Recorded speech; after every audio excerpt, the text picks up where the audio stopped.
And when she demanded an apology, folks were less concerned about the egregious acts against her and more concerned about her tone. And I think that was kind of my thesis throughout the year.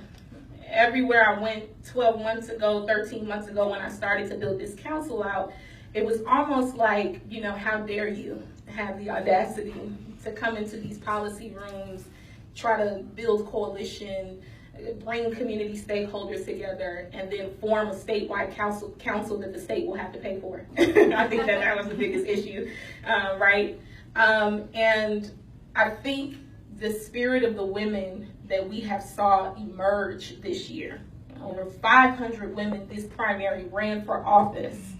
300 ended up on the ballot, and over 100 of them are nominations for the House and Congress. We have Stacey Abrams, the possible first African-American governor in the United States, right? Women showed up this year.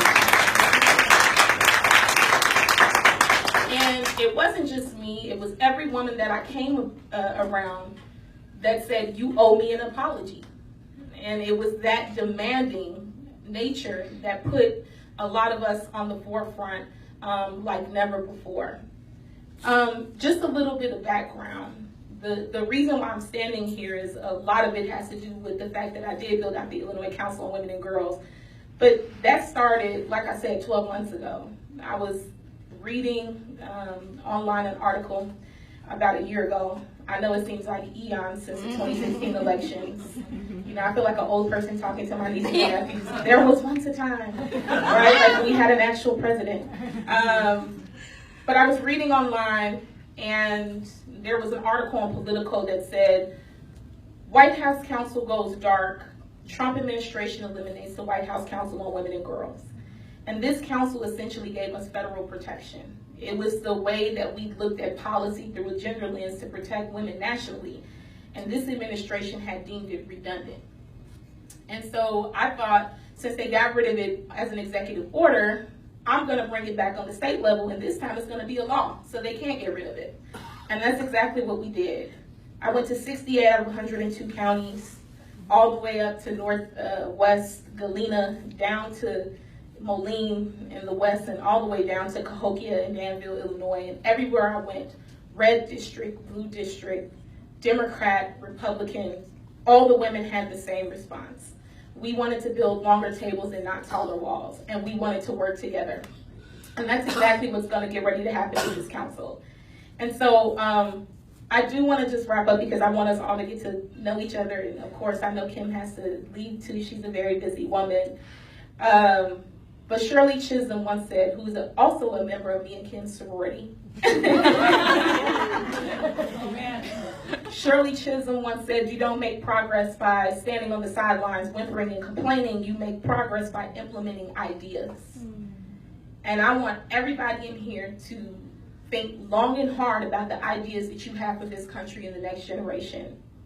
We've had elected officials get up and say, vote in this midterm like your life depends on it. Well, you better vote like your schools depend on it. You better vote like your health care depends on it. You better vote like your civil rights and your reproductive justice depend on it, because they do.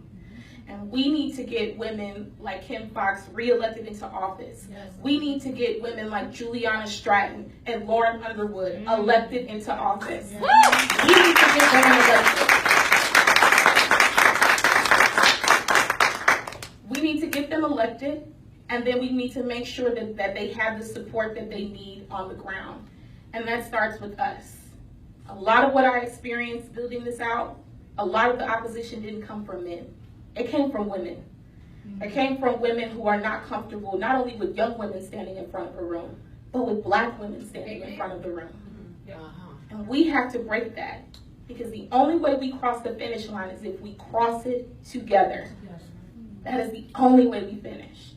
So fighting across social, racial, and economic lines is not what we should do in some districts in the state of Illinois. It's what we have to do in every district in the state of Illinois and across this country.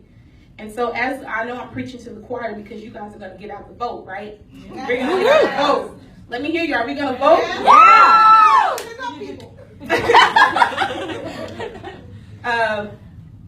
And we know Michelle Obama told us that when they go low, we go High. When they go low, we go High. And the ultimate way we go high is by voting. And so get to that dining room table, fight with your family members if you have to, lace up your sneakers, get the clipboard, knock on the doors, and let's get people to the polls and give them elections. Thank you so much.